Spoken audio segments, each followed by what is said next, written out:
Hey guys, welcome to iRace's Garage. Today we're going to do a real quick, easy, and inexpensive cosmetic upgrade to this Vox Bobcat. I just recently picked up this guitar and I absolutely love how it sounds and I love how it plays. I just don't love how it looks.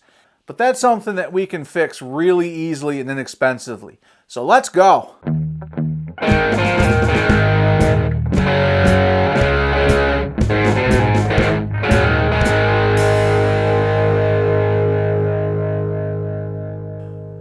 Welcome back, guys. If this is your first time here, this is a channel where we take a very budget-based approach to guitar playing and guitar upgrades. You don't need to spend a ton of money to have a great playing, great sounding, great looking guitar. And today we're going to make some changes to this one here to make it look a little bit more how I like them. In particular, I'm not a big fan of all the white on this guitar. I like the black guitar, I like the chrome parts, and I love the satin knobs. I really like that satin look, and I want to have more of that satin look and a lot less of the white. So what we're going to do is make a couple of easy changes. First of all, we're going to put a new pickguard on. This is one that was made by a forum member on the gear page who happens to have the same guitar. And he did a great job on it, and I think it's going to really change the way this looks.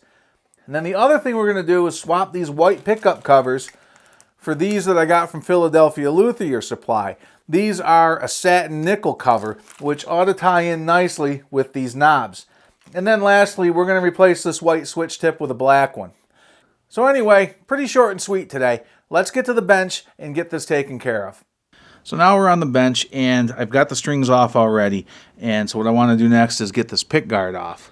One thing I realized as I was taking my strings off is that I hadn't measured my pickup height yet. So we're going to need to have a different way to measure our pickup height.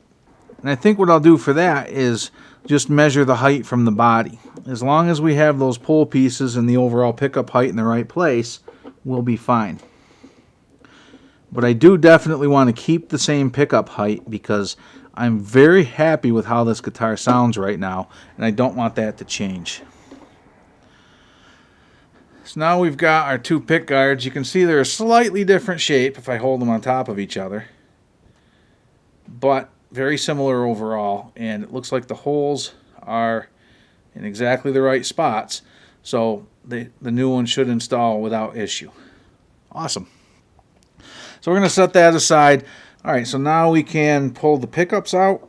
And these are an interesting pickup on this guitar because they're not like a normal P90, which is actually constructed more like a Gibson humbucker in that it's got metal pole pieces and the magnets at the bottom. This one is actually more like an overgrown Strat pickup in that it's got Alnico pole pieces for the magnets. And it gives it a very different sound. So there's that piece. Now we can go to this cover.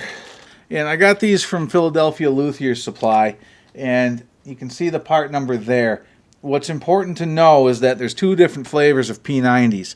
There's the Gibson Dimension P90, where these two holes are some fractional dimension apart that translates right into about 49.2 millimeters, where the imported flavors have a little bit wider pole spacing right at 50 millimeters. So you need to make sure that you get the right ones. For this particular guitar, these are the 50 millimeter. And because these plates are thinner in thickness than the plastic ones, they also come with this spacer. So we want to put this spacer down. Then we can put this down. And overall, I think that was a little easier than I expected. Now, what's cool about this is unlike a humbucker where you need to solder the cover on and make sure that you've got some sort of a fastener or wax potting in here to keep it from squealing. With these, that's not going to be an issue because you've got the mounting screws that go right through the top. So I can just put this guy back together, and I didn't even have to take the pickups out. So the height adjustment is now no longer a concern. We will double check them, however, but these here didn't lift up when I took the screws out.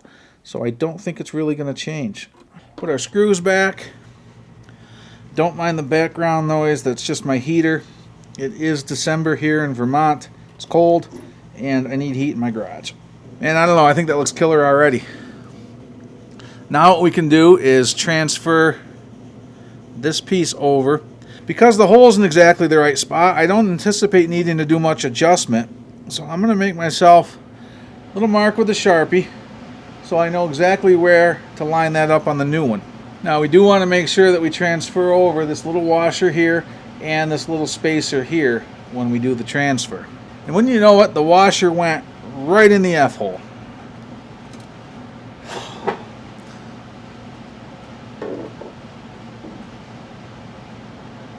Semi-hollow bodies are awesome. Okay. Back on task.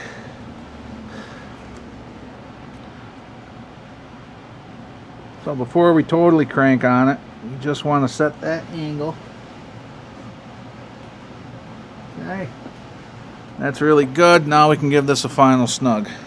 Got our little spacer transferred.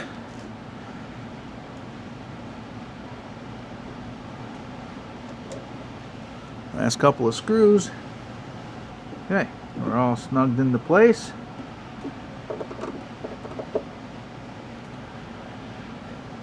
I think that's looking killer.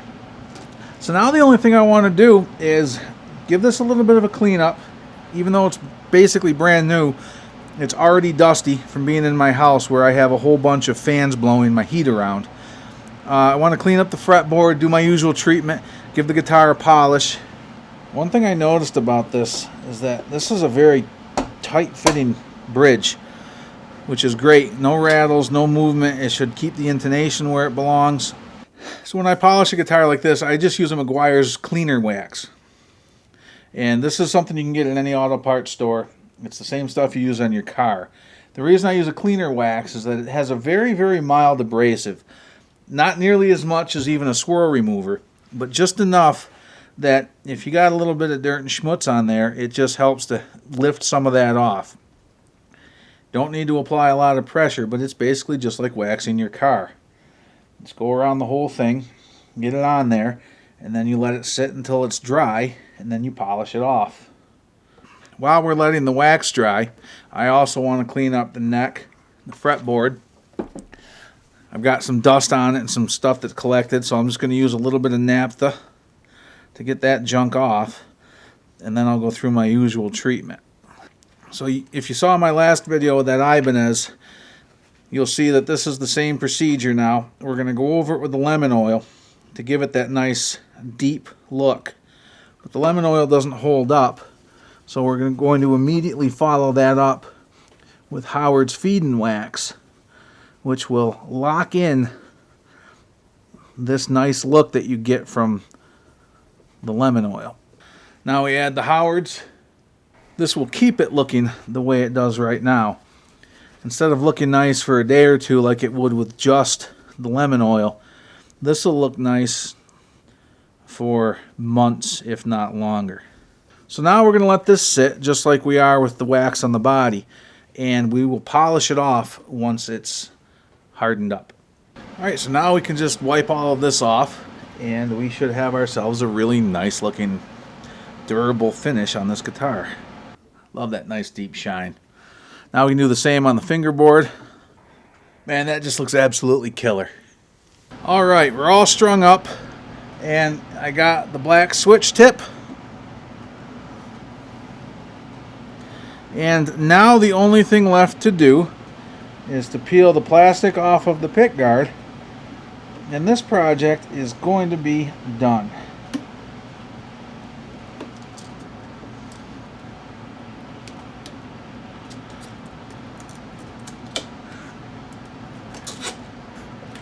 This is some of the toughest plastic I think I've ever pulled off. There we go. A totally different look with the same great playability. So now I'm just going to bring it upstairs, give you guys my final thoughts, and that'll be it. Alright guys, well I promised you a quick one this time, and I think I delivered. I wouldn't be surprised if this one ends up under 5 minutes. But there wasn't really a whole lot to do here. We just had to replace a couple of parts. While I was at it, I cleaned it up and I threw some strings on it. Super happy with how this came out. I think this is a completely different look for this guitar, and it's one that I definitely prefer.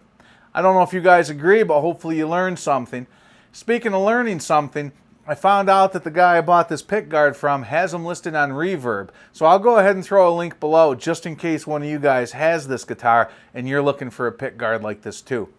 So anyway guys, if you guys are liking these videos, make sure you do put a comment below. That pleases the algorithm, and hopefully this will get my videos out to more people. Really hoping to keep these going. So thanks guys.